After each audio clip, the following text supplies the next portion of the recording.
pinta kepada Tuhan, diam di rumahmu sepanjang masa. Sebab hanya Yesus satu-satunya pribadi yang memuaskan setiap hidup kami. Kalau kami bermegah, kami tidak sedang bermegah di dalam kekuatan kami, tapi kami bermegah di atas dasar anugerah Tuhan yang dahsyat.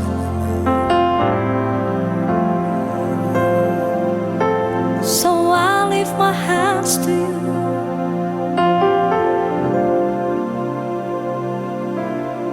Ku angkat tanganku Yesus, memuji perbuatanmu. Sungguh tiada terukur kasih setiamu. Dalam naungan sayapmu ku mau terus menyambamu. Kasihmu terukir di lubuk hatiku. Ku angkat tanganku Yesus, memuji perbuatanmu. Sungguh tiada terukur kasih setiamu. Dalam naungan sayapmu ku mau terus menyambamu. Kasihmu terukir di lubuk hatiku. Setiap engkau yang mengasihi Tuhan, mari beri tepuk tangan sorak-sorai kemuliaan. Katakan, kau melukis wajahku Tuhan. Kau melukis wajahku di hadapanmu,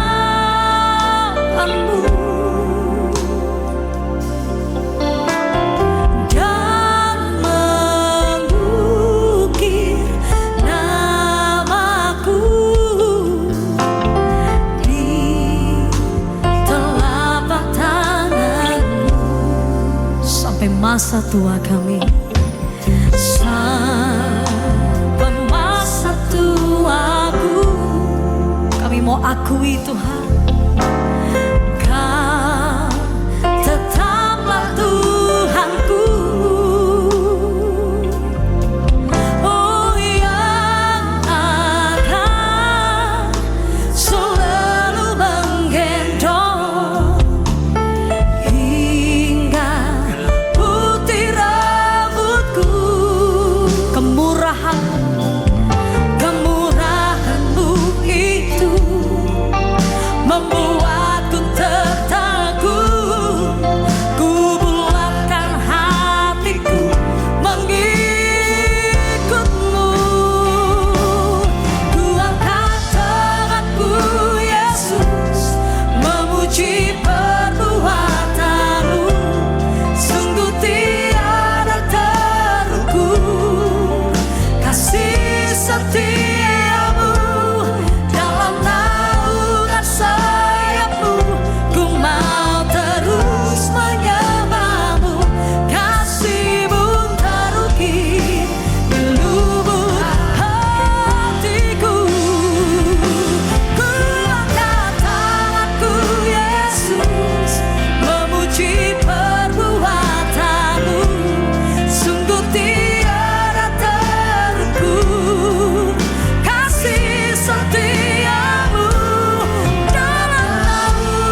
Daud mengalami kesesakan di dalam kehidupannya.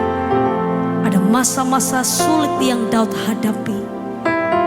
Tapi Daud mendisiplin manusia rohnya untuk tetap memuji dan menyembah Tuhan. Pada waktu Daud mempersembahkan korban pujian kepada Tuhan, Daud tidak sedang memberikan sokokan kepada Tuhan supaya segera menolong dia. Tapi Daud sedang belajar untuk menyukakan hati Tuhan. Karena dia tahu Tuhan yang dia sembah adalah Tuhan yang hidup, Tuhan yang ada, Tuhan yang nyata.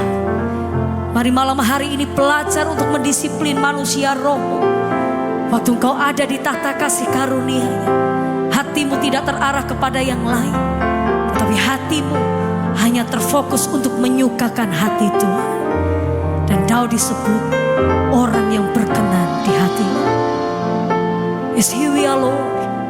Kami mau menjadi penyembah-penyembah yang menyukakan hatimu. Tidak ada motivasi yang lain. We just love you more than anything. Ku angkat tanganku, Yesus, memuji perbuatanmu. Sungguh tiada terukur kasih setiamu. Dalam naungan sayapmu ku mau terus menyembahmu. Kasihmu terukir di lubuk hatiku. Angkat tanganmu tinggi Bapak Ibu Saudara, katakan, ku angkat tanganku, Yesus, memuji perbuatan. Tiada terukur kasih-Mu, sungguh tiada terukur kasih setiamu. Oh, ku mau terus kasih-Mu terukir di lubuk hatiku.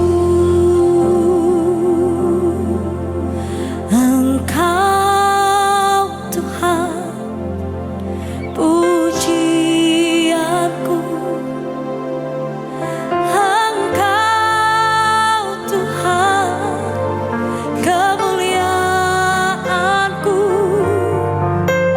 kekudusan-Mu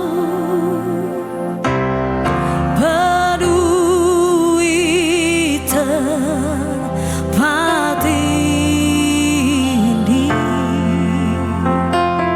Berapa banyak kau mau menyembah Tuhan? Ku sembahkan dalam bait-Mu. Ku tersungkur di kaki-Mu. Hingga kemuliaan-Mu kan nyata di dalamku.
mau tinggi di hadapan-Nya. Engkau Tuhan, pujianku. Engkau yes, kemuliaan, kekudusan-Mu.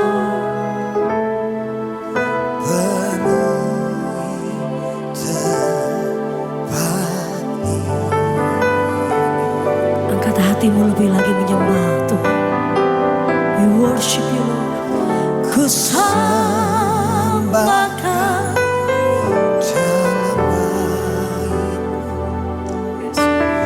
ku tak syukur di kaki-Mu. Hingga kemuliaan kan Dalamku dan sis bahasa masih firkat tuti.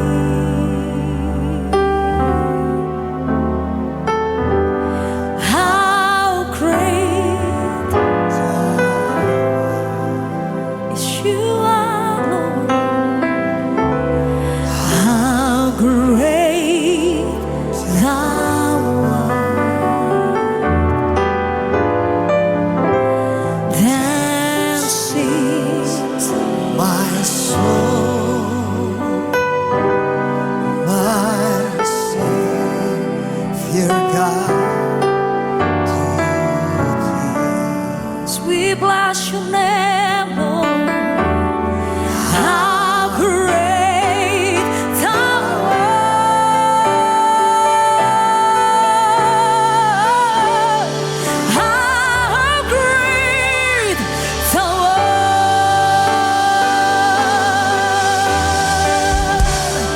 Then sings my soul, my Savior, who comes to Thee. Oh, we declare You are great, Lord. How great Thou art.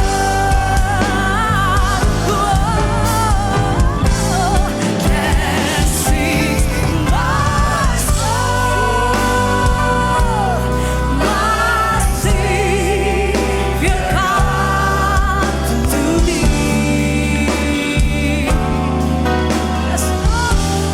How great Thou art.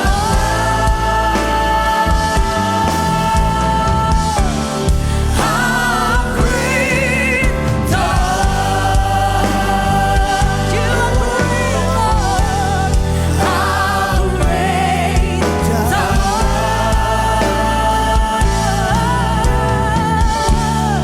How great Thou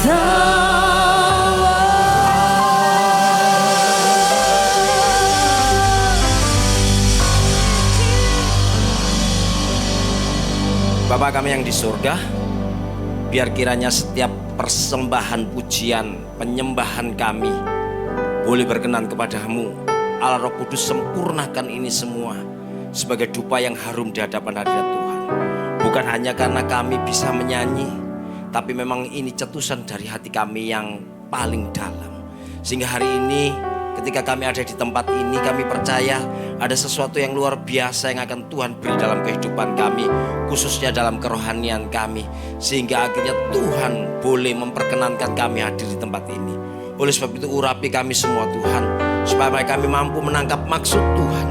Terlebih lagi kami dimampukan melakukan semua firman-firman-Mu.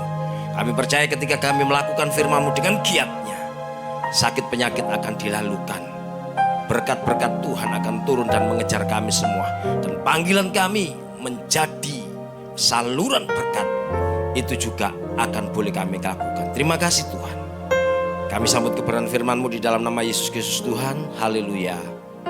Amin. Silakan duduk Bapak Ibu semuanya.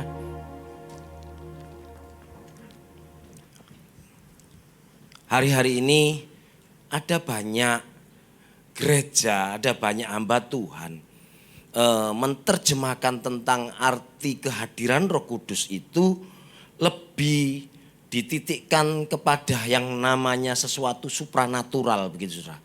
Contoh ya, kita tahu itu adalah karunia-karunia roh, kan itu semua supranatural.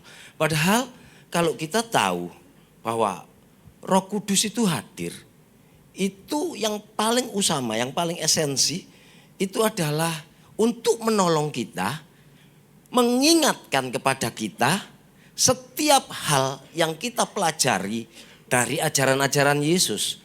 Bukankah itu persis dengan yang tertulis di dalam Yohanes pasal yang ke-14 ayat yang ke-26. Injil Yohanes pasal yang ke-14 ayat yang ke-26, demikian firman Tuhan. Tetapi penghibur yaitu Roh Kudus yang akan diutus oleh Bapa dalam namaku, itu namanya Yesus saudara. Dialah yang akan mengajarkan segala sesuatu kepadamu dan akan mengingatkan kamu akan semua yang telah kukatakan kepadamu. Ternyata ayat ini disampaikan oleh Yesus sendiri. Padahal saat itu Roh Kudus belum turun, dalam arti kata diminta kepada Bapaknya supaya untuk mengganti posisi Yesus ketika Yesus naik ke sorga. Yesus mengingatkan juga kepada murid-muridnya dan juga kepada kita hari ini bahwa fungsi daripada Roh Kudus sesungguhnya yang terutama ini adalah dia ini selain roh penghibur itu menghibur dengan cara mengajar dan mengingatkan kita. Makanya hari ini enggak kebetulan juga ternyata gereja kita diberi visi, salah satu pilar yang ada di gereja kita itu adalah back to Jesus teaching, kembali ke ajaran Yesus, bahwa memang itu nanti fungsinya Roh Kudus di sana. Artinya ada banyak orang kalau mulai menjelang hari-hari Pentakostade gini nih, mereka yang dia kejar adalah hal-hal yang supranatural, mujizat, kesembuhan, bahasa roh. Bahkan itu semua kan adalah karunia yang tidak mungkin bisa kita peroleh hanya karena ditumpang tangan atau apa, hanya karena dapat karunia saja saudara.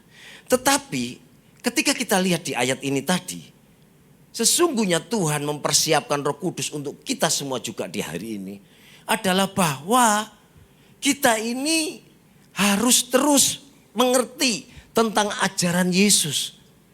Nah, ketika kita ngomong tentang hal ini, beberapa, enggak tahu saya sebut ini, kalau disebut kompetitor gereja kan enggak enak saudara.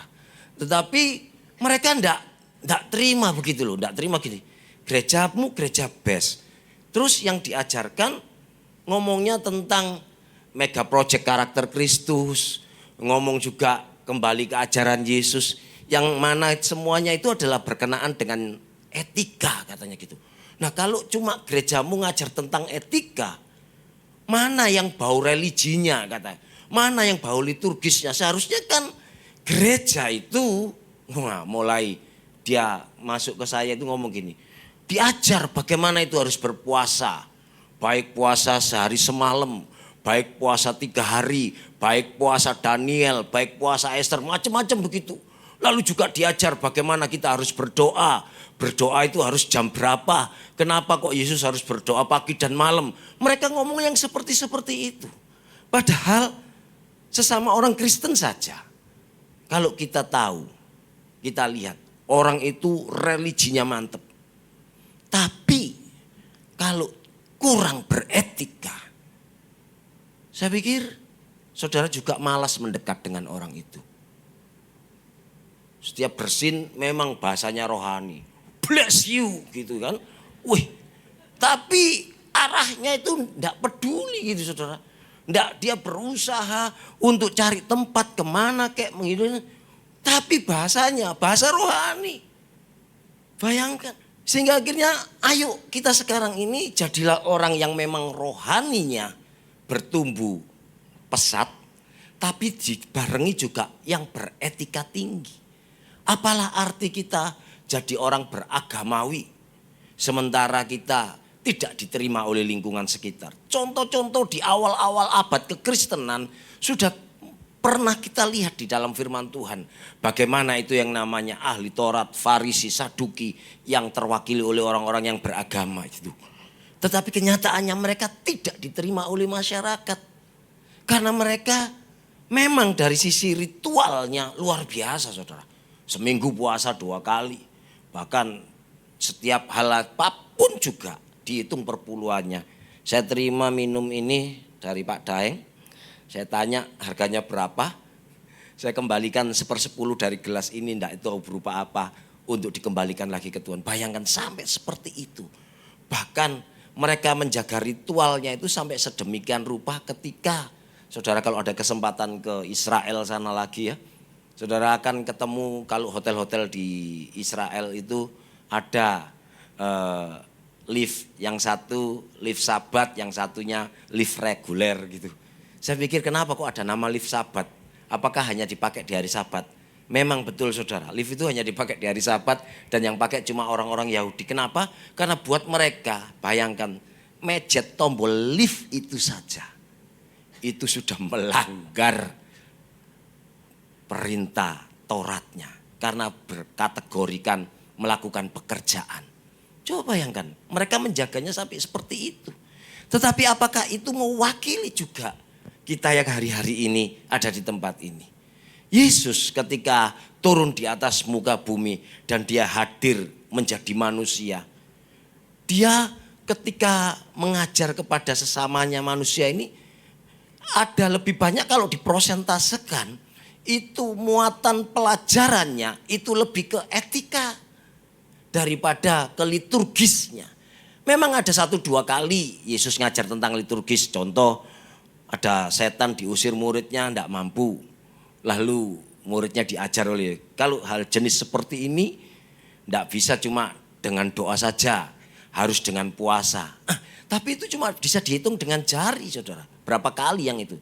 Tapi coba ketika Yesus memberi pengajaran tentang bagaimana mempersembahkan kepada Tuhan itu.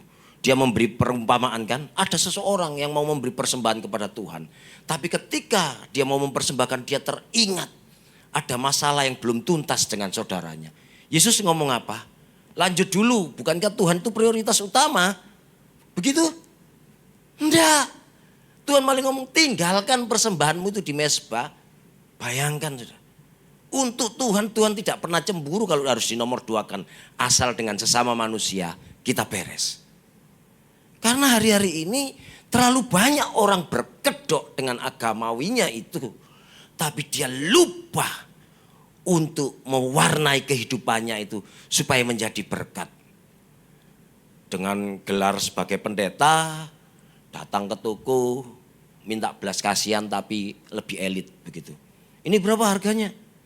Oh 10 juta pak. Loh, ini lo pendeta yang beli, tidak ada kode diskon tak? Bayangin saudara. Dulu saya pikir itu yang baik. Iya ya, enak punya nama pendeta. Di mana-mana dapat diskon, di mana-mana dapat potongan. Bahkan kadang orang kalau tersentuh gelar pendeta itu siapa tahu dapat gratis kan begitu saudara. Tetapi itu memalukan. Seharusnya gembala, pemimpin, pendeta itu malah memberkati. Belum pernah saya dapati sampai hari ini ketika tanya berapa ini? 5.000, enggak boleh 10.000. Enggak, belum pernah saudara. Tapi saya pernah dapat pengajaran dari gembala senior. Ketika saya ini kan tangan kanannya gitu saudara. Maksudnya tangan kanan karena beliau di sisi kiri, saya yang nyetirkan. Jadi tangan kanannya. Nah suatu ketika ada orang-orang jual koran. Jual koran langsung, Sam coba belilah koran itu. Hari ini ada berita yang khusus itu. Tak pejet. Karena waktu itu sudah jam 4, jam 5 sore saudara. Itu harian pagi begitu loh. Begitu tak pejet turun. Tak tanya, koran hari ini ya? Oh, iya pak. Tapi kan pagi tadi toh, iya. Kalau gitu sekarang sore sudah dapat diskon harganya. Oh saya langsung, kamu itu kalau niat beli-beli. Kenapa sampai koran pun kamu tawar? Keterlaluan kamu itu. Bayangkan saudara. Berapa banyak kadang kita ini sembunyi di dalam label jabatan kita, sementara panggilan untuk menjadi berkat lupa. Sehingga akhirnya Roh Kudus itu perlu turun dan mengajar kepada kita. Makanya yang diajarkan oleh Roh Kudus muatannya adalah muatan tentang ya ajaran Yesus lagi. Muatannya adalah muatan tentang bagaimana Yesus itu mengingatkan kepada murid-muridnya supaya berdamai dulu dengan sesama. Baru urusan gereja, baru urusan religi.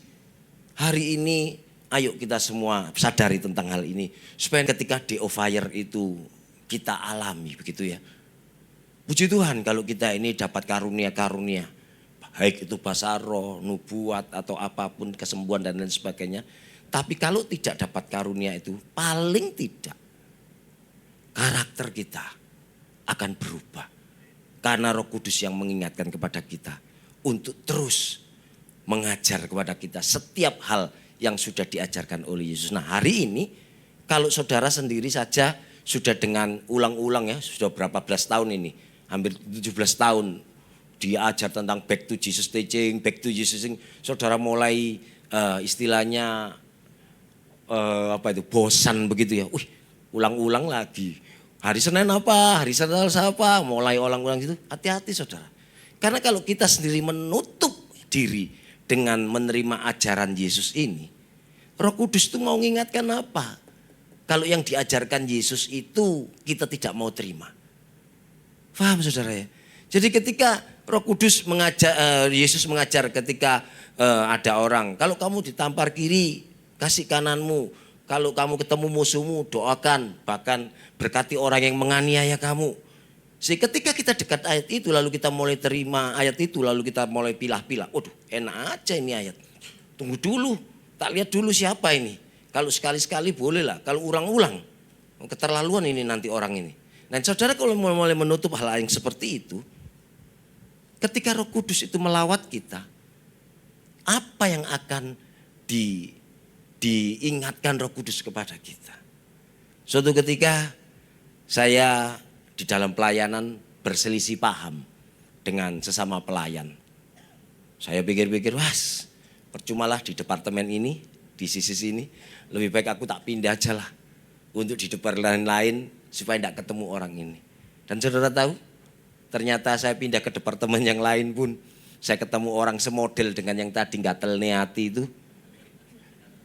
itu bisa 2 kali lipat lebih bikin gatal di hati saudara. Coba bayangkan. Sehingga akhirnya mau tidak mau balik lagi lah ke tempat yang awal. Lalu ketika balik ke tempat yang awal, saya dikasih tahu lewat firman bahwa itu kurikulum yang harus kamu selesaikan. Kamu harus selesai dengan orang itu. Ketika orang itu sampai kamu itu jengkelmu tidak rasa katanya begitu ya. Itu berarti kamu sudah lulus. Tapi kalau kita menghindar, selamanya kita akan terus ketemu dengan persoalan yang sama, setipikal dengan itu. Nah hari ini sama dengan kita. Ayo kita semua yang mungkin lagi hatinya gondok ini. Dengan siapa yang di tempat ini atau siapapun di tempat ini. Ayo ingat, ini kurikulum yang harus kita selesaikan. Ada Roh Kudus yang selalu mengingatkan kepada kita. Untuk kita kembali kepada ajaran-ajaran Yesus. Karena memang itu yang Yesus mau dalam kehidupan kita. Oleh sebab itu, sebagai orang yang menyebut dirinya anak Allah, dia pasti akan taat dan mengikuti perintah Roh Kudus. Roma pasal 8 ayat yang ke-14. Roma pasal 8 ayat yang ke-14. Semua orang yang dipimpin Roh Allah adalah anak Allah. Tapi ini saya balik saudara dari ayat 14 dulu ke ayat 13. Kenapa? Sebab jika kamu hidup menurut daging, berarti ini tidak mau dipimpin Roh Allah, tidak mau dipimpin Roh Kudus, kamu akan mati. Tetapi jika oleh Roh Kudus kita taat, kita melakukan semua yang Roh Kudus mau, kita akan memperoleh hidup itu. Artinya bahwa saudara boleh ngeklaim diri saudara, aku anak Allah. Aku anak Allah. Pertanyaannya, yang mimpin saudara siapa dulu? Cara lihatnya, ya gampang. Reaksi apa yang kita keluarkan ketika orang bereaksi kepada kita? ketika orang itu beraksi, misalnya nginjek kaki kita, mulai Surabayanya keluar kan gitu. Woi, kaki ini masih dipakai ya, mulai. Hati-hati saudara. Reaksi itu akan menunjukkan sungguhkah kita ini dipimpin Roh Allah. Tadi saya masuk suatu kantor dan ketemu dengan seseorang begitu. Lalu karena ruangannya sempit sehingga orang yang antri-antri di belakangnya juga banyak. Dan ada orang yang berdiri di belakang pintu, saya tidak kelihatan saudara, saya tidak kelihatan. Begitu saya keluar karena di situ ditulis tulisannya push itu kan dorong ya, atau push ya, push dorong kan pokoknya ya sudah tak dorong aja. Kena di jidatnya saudara, di belakangnya, jeduk, wah, aduh, saya langsung, Pak minta maaf Pak, minta maaf orangnya gede tinggi, minta maaf Pak. Dan saudara tahu, hanya gara-gara saya ngomong minta maaf lebih dulu, dia langsung ngomong, enggak apa-apa, yang salah saya kok. Memang ini bukan tempatnya untuk berdiri. Karena pintu itu memang begini. Kan begitu, pintunya bisa ke sini tapi bisa ke sini gitu loh saudara. Nah saya kan ngikut aja. Jeduk keras saudara karena memang saya tergesa juga. Jeduk. Coba kalau saya langsung tiba-tiba duk, enak ya. Selesai saya mungkin ada di UGD atau kalau enggak ada di Hotel Prodeo Polsek gegeran. Artinya ini yang Roh Kudus mau dipimpin. Memang katanya kita kan, oh iya Pak kamu yang jedok naik pintu jadi kamu ndak rugi. Tapi bagaimana dengan kalau kita yang dirugikan? Terjadi saudara. Beberapa waktu yang lalu saya ini pelayanan turun di bandara kan sudah ada yang jemput. Sudah ada yang jemput. Sehingga begitu turun, yang namanya orang menawarkan untuk mengantar di bandara itu kan banyak saudara. Pak, mau ke kota ya? Tak jawab dengan mega project karena saya tahu hari ini saya juga akan melayani kan. Sudah ada yang jemput sambil muka senyum. Sudah ada yang jemput. Lama-lama kering. Sudah ada yang jemput. Sudah ada. Dan yang terakhirnya saudara. Tiba-tiba saya ini muangkel di hati. Ini orang loh. Masa saya ngomong sudah ada yang jemput. Temannya yang di sebelah kan pasti dengar toh saudara. Mereka kan gerumbul itu. Mereka itu bergerombol begitu loh. Kepingin menawarkan kan gitu. Sudah ada yang jemput kan pasti ngerti. Tetapi sampai di titik tertentu saya sampai gondoknya itu mungkin seberapa besar begitu saudara. Tapi tiba-tiba saya ingat. Waduh ini gimana ini. Tapi keterlaluan ya. Habis begitu, terima kasih Pak. Datang lain, nyamperin. Pak mau diantar ke kota, sudah ada yang jemput. Pak, terus seperti itu. Sampai akhirnya saya ini kegi saudara. Kegi saya jalan jauh gitu yang tidak di kerumunan orang-orang itu.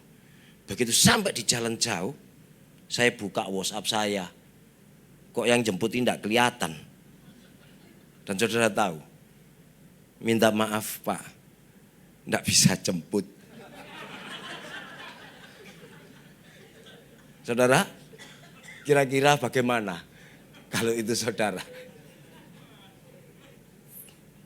Dan akhirnya saya dengan pura-pura cari tadi yang tak ingat-ingat wajahnya, semampu saya mengingat. Yang belum pernah nanyain saya yang mana. Yang belum pernah nanyain saya. Ternyata saudara, semua itu hampir tahu ternyata. Dan Pak yang jemput tidak bisa ya. Bayangkan. Coba kalau saya ini tidak mengerti tentang mega project begitu. Artinya kita ini dilatih terus oleh Tuhan. Sehingga lewat hidup kita Roh Allah itu memimpin kita. Untuk kita ini menjadi orang yang bisa mematikan daging kita. Gitu saudara. Karena dikatakan jelas memang kita tidak akan pernah mampu melawan kuasa gelap itu ya kan. Tetapi di ayat yang ke-13 itu jika oleh roh ya, kamu mematikan perbuatan tubuhmu. Nah, sehingga artinya bukan Roh Kudusnya lagi, Roh Kudusnya turut berperan, tapi kunci utama untuk mematikannya itu tekad niat diri kita sendiri.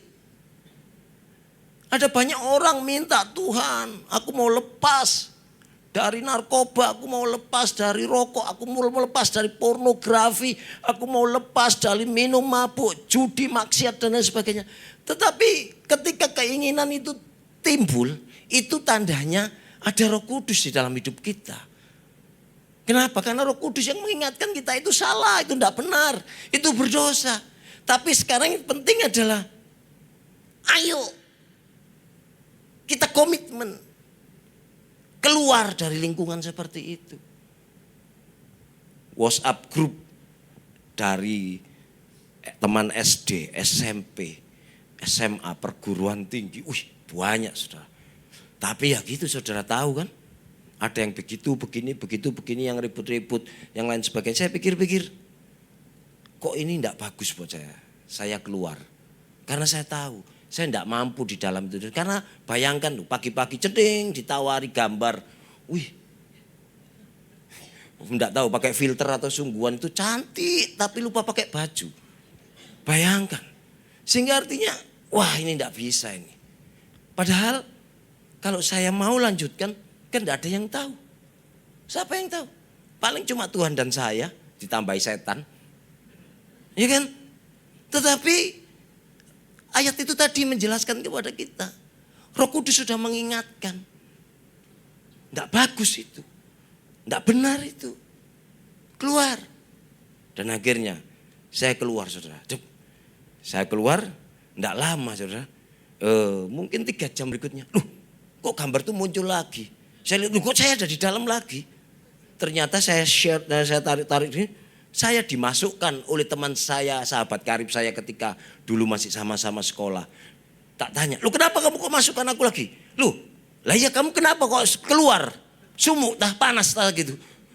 Enggak, aku keluar itu karena memang itu gambar-gambarnya. Itu tak pikir kamu salah pencet, salah tombol.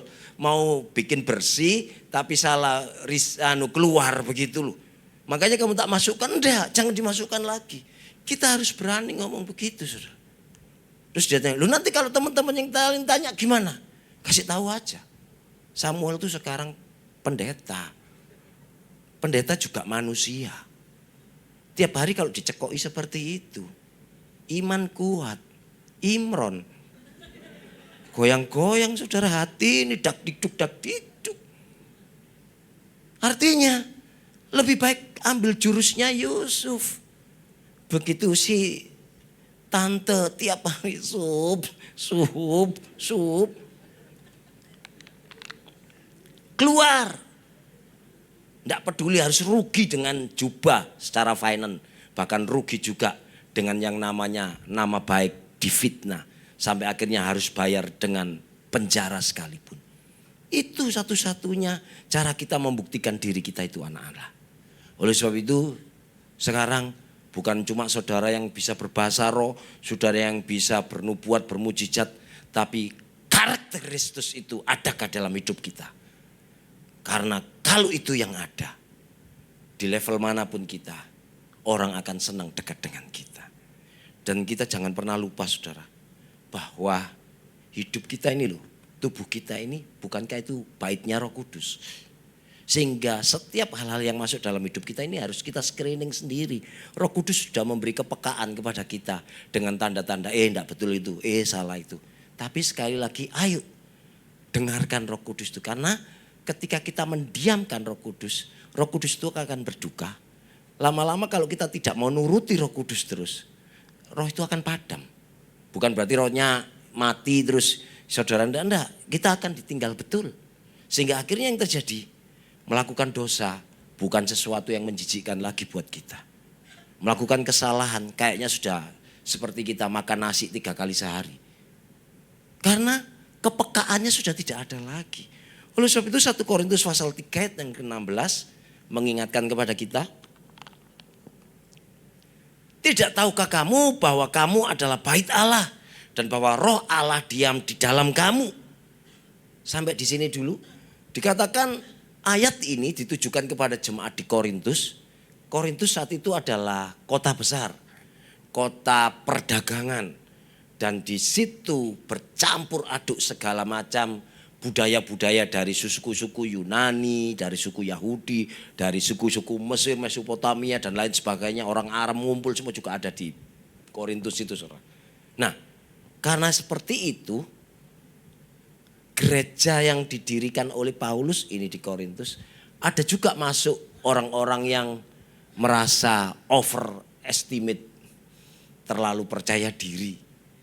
Kenapa? Karena merasa ketika di gereja, saya ini kok baru doa tutup mata, sudah mulai dapat penglihatan, dapat karunia-karunia yang lain. Sehingga akhirnya beberapa memandang sebelah mata kepada teman-teman jemaat yang lainnya. Yang lainnya lagi ada yang merasa underestimate, terlalu minder gitu, saudara. Tidak percaya diri, tidak berani maju di tempat itu. Tetapi sama juga dengan gereja-gereja yang zaman hari ini. Gereja di Korintus itu juga muncul bermacam-macam grup-grup gitu, saudara. Ada grupnya Apolos, ada grupnya Kefas, bahkan ada yang grupnya Paulus. Dan saat itu ada yang grupnya Yesus only, saudara. Karena dia merasa aku tidak peduli Paulus, tidak mau peduli Kefas, tidak peduli Apolos, yang penting aku cuma Yesus saja. Sehingga artinya saat itu terjadi gap-gap itu. Hari ini sama kan dengan keberadaan gereja-gereja di sekitar kita hari ini. Ketika ada gereja sesuatu yang mulai naik, maju dan dipercaya Tuhan begitu. Kadang orang-orang yang di dalamnya itu merasa lebih di atas rata-rata dibanding dengan orang-orang gereja dari tempat lain, saudara. Kadang mereka itu ngukurnya dari begini, di tempatmu kamu doa pagi jam berapa? Wih, mulai kan gitu. Kalau saya doa paginya ya bangun pagi, Pak. Bangun paginya jam berapa? Ya jam 6, setengah 7. Kalah kamu dengan ke tempatku. Di tempatku jam 2 sudah datang ke gereja. Wih, berbondong-bondong. Loh, enggak apa-apa jam 2 datang ke gereja. Tapi ngapain disombongkan seperti itu? Kalah itu ngapain? Sehingga itu yang terjadi. Beberapa lagi ngomong, di tempatmu kalau ibadah berapa yang tumbang? Wih, kenapa Pak kok tumbang? Loh, Roh Kudus kalau ngelawat itu harus tumbang. Saudara jangan pernah lupa. Tentara-tentara yang nangkap Yesus di Taman Getsemani, ketika mau nangkap Yesus, Yesus tanya kepada mereka, siapa yang kamu cari? Yesus, orang Nazaret, kami mau tangkap dia. Dan Yesus langsung ngomong begini, ini aku, tangkap. Ketika dengar ini aku tangkap, mereka semuanya tumbang, saudara. Firman Tuhan tulis, tumbang.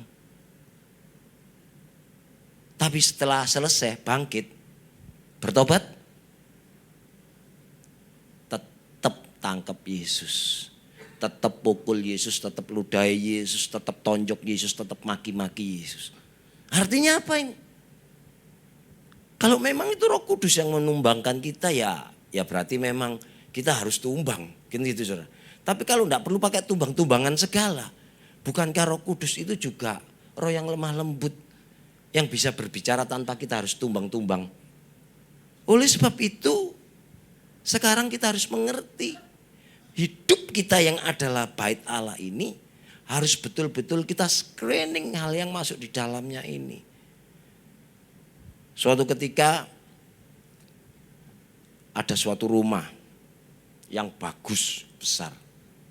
Dan saya tahu rumah itu pasti bukan punya orang yang pegang sapu, krek atau siram-siram mobilnya lap-lap, bukan. Kenapa? Karena saya lihat itu cuma pembantunya, saudara. Begitu rumah itu tiba-tiba dapat hadiah begitu ya. Hadiah kejutan. Ternyata yang keluar tuan rumahnya, saudara. Ketika keluar tuan rumahnya, saya langsung tahu. Ternyata yang nyapu-nyapu, yang lap-lap mobil itu bukan yang punya rumah. Yang terima hadiah ini loh, tuan rumahnya. Karena dia yang harus tanda tangan, ada gironya, ada apanya gitu, dapat hadiah gitu. Tanda tangan, ini yang punya. Walaupun tidak kenal, tapi siapa yang keluar dari rumah itu yang mengurusi yang ini, itu orang tuan rumahnya. Bahkan ketika tiba-tiba ada preman datang lalu membawa sertifikat palsu dan ngebel teng tung, atas nama sertifikat yang saya pegang ini penghuni rumah ini sudah tidak layak punya karena ini sudah punya saya. Saudara percaya yang keluar pembantu dan ini? Pasti tidak. Sembarang aja, ngawur aja. Ini aku juga punya sertifikat, pasti yang punya rumah kan begitu. Dan orang rumah itu pasti keluar dan menyelesaikan permasalahan yang ada. Artinya apa ini? Artinya terhadap apapun juga, sungguhkah kita ini bait Allah? Itu akan terbukti siapa yang keluar dari hidup kita. Baik ketika berkat itu datang dalam hidup kita, ataupun problem. Ada banyak orang mengklaim dirinya, aku ini bait Allah, aku ini rumah Allah. Bahkan 1 Korintus pasal 3:16 itu aku amini, yes, itu buku adalah bait Allah. Tapi begitu terima berkat, yang keluar bukan karakter Allahnya. Mulai sombong, tinggi hati, memandang rendah sebelahnya. Kamu berdoa sudah dari zaman Mojopahit sampai sekarang tidak dapat-dapat. Aku baru berdoa sekali langsung terwujud. Mulai kan saudara. Kenapa? Karena memandangnya seperti itu dari sisi berkat. Atau juga kah ketika problem datang, yang keluar itu karakter siapa? Ketika berkat datang, tetap mengucap syukur, tetap rendah hati. Jangan lupa, jadilah berkat juga dengan untuk menyalurkan berkat yang kita terima. Itu tandanya bahwa kita adalah bait Allah karena karakter Allah yang keluar di dalam setiap menghadapi problem masalah. Begitu juga dengan ketika problem permasalahan sakit penyakit datang, tidak salah tiba-tiba ada orang menganggap kita yang salah, kita yang harus bertanggung jawab dan lain sebagainya gitu ya.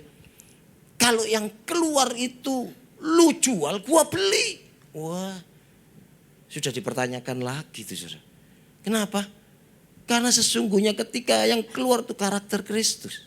Kita tahu bahwa memang dia itu adalah bait Allah. Karena yang di dalamnya yang keluar roh Allahnya. Lah hari ini banyak orang hebat di mimbar. Banyak orang hebat membukakan firman. Banyak orang hebat dengan kemampuan supranaturalnya. Hanya gara-gara tersinggung dalam kumpulan gembala pendeta. Tidak disuruh doa saja. Marah-marah dia. Aku tidak mau lagi kumpul dengan kumpulan pendeta-pendeta itu. Mereka tidak tahukah aku ini hamba Tuhan di atas rata-rata. Bayangkan, tanganku pegang orang sakit sembuh, orang miskin kaya, jomblo dilamar satu kecamatan. Bayangkan saudara. Sehingga hanya gara-gara tidak disuruh doa, marahlah dia. Dia memang mampu mengusir setan dari orang lain. Tapi dia tidak mampu mengusir setan tinggi hati dalam hidupnya. Sungguhkah itu rumah Allah? Bahkan ketika di ayat yang ke-17 tadi saudara. Ayat yang ke-17. Jika ada orang yang membinasakan bait Allah, maka Allah akan membinasakan dia. Sebab bait Allah adalah kudus dan bait Allah itu adalah kamu. Langsung kita aminkan kan ayat ini. Amin. Apalagi kalau kita di Indonesia kan. Agak terpresif gitu, bikin ini susah, bikin itu susah, sudah jalan baik-baik, diresolusi kan gitu kan. Akhirnya kita pakai ayat ini, hati-hati lo ya, jangan utak-atik, kita ini biji matanya Tuhan lo, hati-hati. Nanti kalau sampai kita ini dibinasakan, Allah akan membela kita lo, hati-hati lo.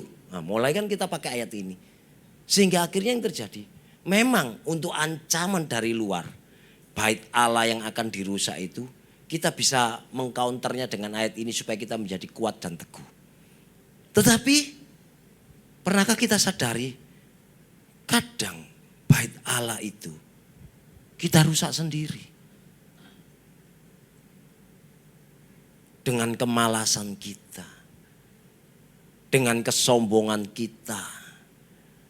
Dengan ketersinggungan kita. Kita tidak merasa bahwa itu adalah merusak bait Allah kita sendiri. Ada banyak orang ngomong, aku tidak minum, tidak mabuk, tidak merokok. Makananku sehat semua. 4 sehat 5 sempurna, rajin nge-gym, olahraga. Aku jaga ini bait Allah. Betul. Dari sisi fisik, betul. Tapi bagaimana menjaga supaya bait Allah itu yang keluar adalah Allah? Ada ayat ngomong sangkal diri pikul salib. Waduh Pak, kalau pikul salib terus kapan pikul berkatnya? Kan begitu. Sehingga akhirnya ketika kita sampai di situ, wah ya enggak bisa ini kalau terus-terusan pikul salib, pikul salib. Itu Tuhan yang punya cara. Bahwa setiap orang yang mau mengikut aku, ia harus menyangkal dirinya dan memikul salibnya setiap. Bayangkan. Lu aku ndak ikut-ikut kok, aku kok kena. Lu aku itu ndak ikut-ikut kok, aku harus menanggung. Itu namanya salib. Salib akan mampu kita pikul kalau kita dasarkan salib itu atas dasar kasih. Tetapi kalau kita sudah tidak ada kasih, mungkin salib yang akan kita pikul itu hanya cuma kita lihat aja. Kenapa? Karena contohnya begini saudara. Ketika ada orang membohongi saudara dan tiba-tiba ketangkep basah dia bohong gitu. Wah mungkin saudara langsung sekali aja ya aku tolong kamu. Setelah itu enggak tahu aku urusan polisi lah. Masuk ya masuklah. Kenapa saudara lakukan itu? Karena itu orang lain. Tapi coba itu kalau anak saudara. Dan anak itu bukan sekali 2 kali bikin hal. Main narkoba, minum mabuk, ditangkap polisi, masuk, dikeluarkan lagi, ditebus, diurus lagi, dibina lagi, direhabilitasi lagi. Kenapa saudara kok enggak kapok dengan anak saudara? Karena ada kasih. Sehingga hari ini sama buat kita semua. Memang kadang salib itu enggak enak saudara. Tetapi sesuatu yang harus kita alami, harus kita lakukan, harus kita kerjakan. Dan itu salib. Dan jangan pernah lupa, dari pihak luar memang sudah tidak ada berani yang membinasakan bait Allah ini. Tapi ayo introspeksi yuk dalam kehidupan kita masing-masing. Adakah jangan-jangan malah kita sendiri yang membinasakan bait Allah itu? Karena perbuatan daging itu telah nyata kan saudara. Malas, kikir, sombong. Siapa yang enggak suka dengan yang namanya malas? Yang namanya, lagi apa ini? Mager gitu. Tak pikir mager apa? Oh malas gerak. Jadi kayak engselnya pintu begitu. Ngenet, ngeot, itu baring-baring begitu saudara. Oh lagi mager kamu ya, iya. Belum lagi yang lagi gabut. Gaji buta. Iseng gitu aja saudara. Artinya ada banyak hal yang harus bisa kita lakukan. Tapi kita tidak pernah kerjakan. Sesungguhnya kita lebih menuruti daging kita daripada pimpinan roh kita. Itu namanya kita membinasakan bait Allah. Untuk itu kita harus hati-hati dalam kehidupan kita. Jangan sampai bait Allah yang sudah dipercayakan kepada kita ini kita hancurkan sendiri. Dan jangan pernah lupa juga saudara, masing-masing kita, bait Allah yang kita punya ini akan terus ditumbuh kembangkan. Baik dari sisi kualitasnya, begitu juga dengan kuantitasnya. Dalam arti kata kuantitas itu kepercayaan kita, jam ibadah kita ditambah lagi, jam doa kita ditambah lagi. Tapi juga kualitas kehidupan kita harus ditambah. Oleh sebab itu tidak ada cara lain, ayo kita memperhatikan bagaimana cara kita membangun bait Allah yang kita punya ini. Efesus pasal yang kedua, ayat yang ke-21 sampai 22. Di dalam Dia tumbuh seluruh bangunan rapi tersusun menjadi bait Allah yang kudus di dalam Tuhan. Di dalam Dia saudara dan saya juga turut dibangun menjadi tempat kediaman Allah di dalam Roh. Artinya ayo seiring dengan pengiringan kita dalam gereja, pengiringan kita ikut Tuhan, seiring dengan umur rohani kita di dalam belajar firman, sudahkah kita juga membangun kerohanian kita ini? Jangan-jangan saudara pakai alibi seperti yang firman ngomong begini, hati berkehendak Pak, tapi tubuh lemah. Itu kan sembunyi namanya, saudara tidak mau berubah. Hati berkehendak, Pak, aku tuh mau loh Pak mengampuni, tapi kesel sebetulnya Pak hatiku. Ya sudah wis. Bayangkan saudara. Hari ini sama dengan kita semua di tempat ini. Ayo introspeksi dalam kehidupan kita. Kita harus terus sadari bahwa hidup kita ini adalah bait Allah yang terus-menerus dibangun, dibangun, dan dibangun. Dan ingat, tadi ada kalimat, bangunan itu harus rapi tersusun. Tidak boleh acak-adut semau-maunya.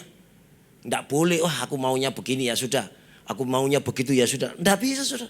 Kalau misalnya bangunan itu bait Allah kita ditentukan akan dibangun setiap hari Minggu dengan cara kita dengar firman di tempat ini. Ibadahnya jam berapa?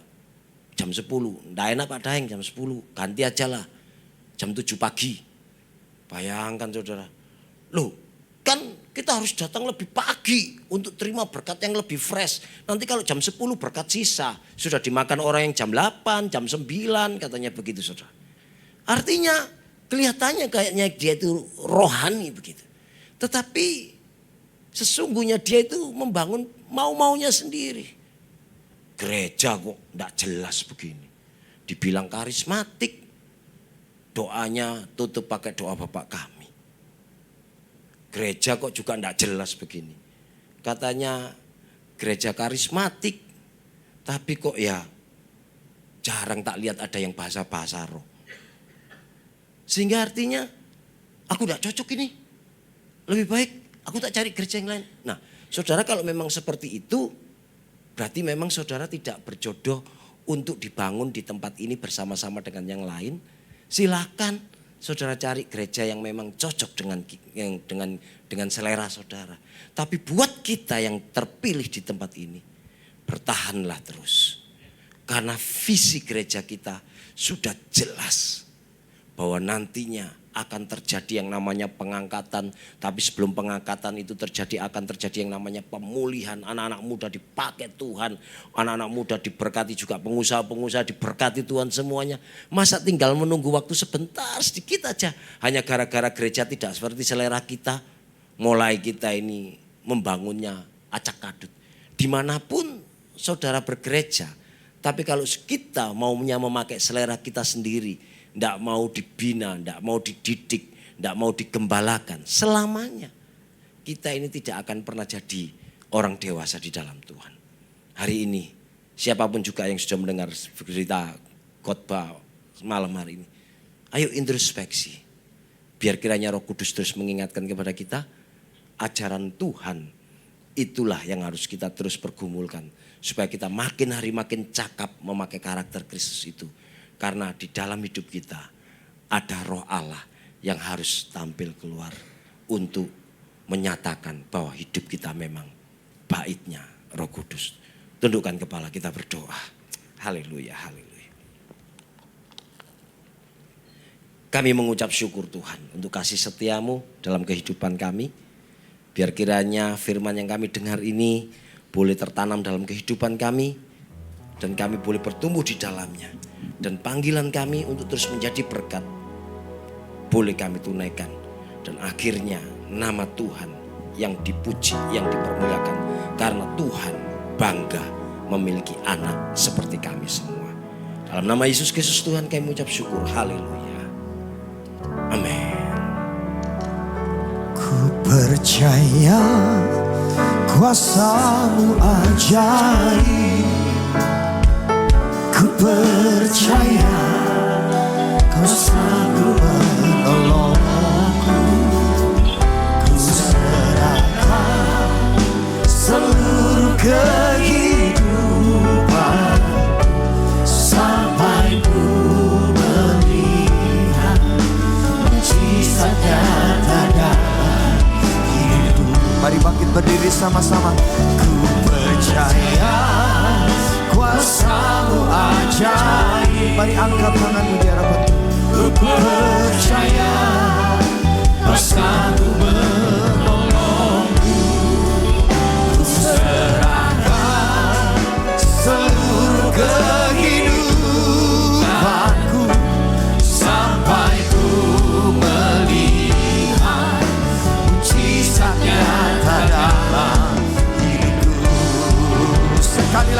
kasih Tuhan dan percaya. Ku percaya kuasa-Mu ajaib. Ku percaya Tuhan. Kuasa-Mu menolongku. Ku serahkan seluruh kehidupanku sampai ku melihat mujizat nyata dalam hidup. Sampai ku melihat, sampai ku melihat mujizat nyata dalam hidupku. Sampai ku melihat mujizat nyata dalam hidupku. Tepuk tangan bagi kemuliaan nama Tuhan kita Yesus. Haleluya. Kami mau berdoa untuk gereja-gereja yang ada di seluruh dunia. Bagi para hamba Tuhan sampai kepada semua jemaatnya. Kiranya Tuhan Kau memberkati mereka semua, supaya menjadi berkat dan berdampak. Sehingga gereja di seluruh dunia dipenuhi oleh jemaat yang mencari Tuhan dengan tulus dan takut akan Tuhan. Buat semua hamba Tuhan dan gereja bersatu, rukun dan tidak terpecah-pecah, supaya dunia percaya bahwa Yesus adalah Tuhan bagi kemuliaan Allah Bapa. Demikian juga untuk gereja di mana kami Engkau percayakan untuk mengembalakannya, yaitu gereja Blessing in the Spirit. Kami mau berdoa untuk setiap persembahan dari jemaat-Mu. Kiranya Engkau menerimanya dan membalasnya. Biarlah persembahan ini berkenan kepada Tuhan, sebagaimana persembahan Habel. Tuhan Kau memberikan kemurahan-Mu, balaslah kebaikan dan kerelaan hati jemaat. Jaga dan lindungi mereka, serta peliharalah mereka beserta keluarga, pekerjaan, studi, dan juga kesehatannya. Mari dekapkan kedua tangan di dada untuk menerima berkat itu pasti. Jikalau Tuhan memberkati, tidak ada satu orang pun yang bisa menghalangi. Oleh karena itu firman Tuhan katakan, jagalah hatimu dengan segala kewaspadaan, karena dari situlah terpancar kehidupan. Jemaat yang dikasihi Tuhan, jadilah berkat dan terimalah berkat rahmat anugerah dari Allah Bapa di surga, di dalam Putra Tunggalnya Yesus Kristus yang telah mati bagi dosa-dosa kita, dan Dia bangkit pada hari ketiga, sehingga kita sembah Tuhan Allah yang hidup.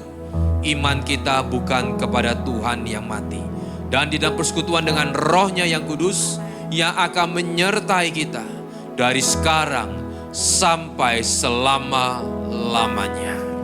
Layak dipuji, disembah, Kaulah yang bertata dulu, sekarang dan selamanya. Raja atas segala raja, Namamu besar sedunia. Angkat kedua tanganmu di hadapan Tuhan, saudara. Kami beri segala pujian, hormat, layak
menjadi pemenang dalam segala perkara.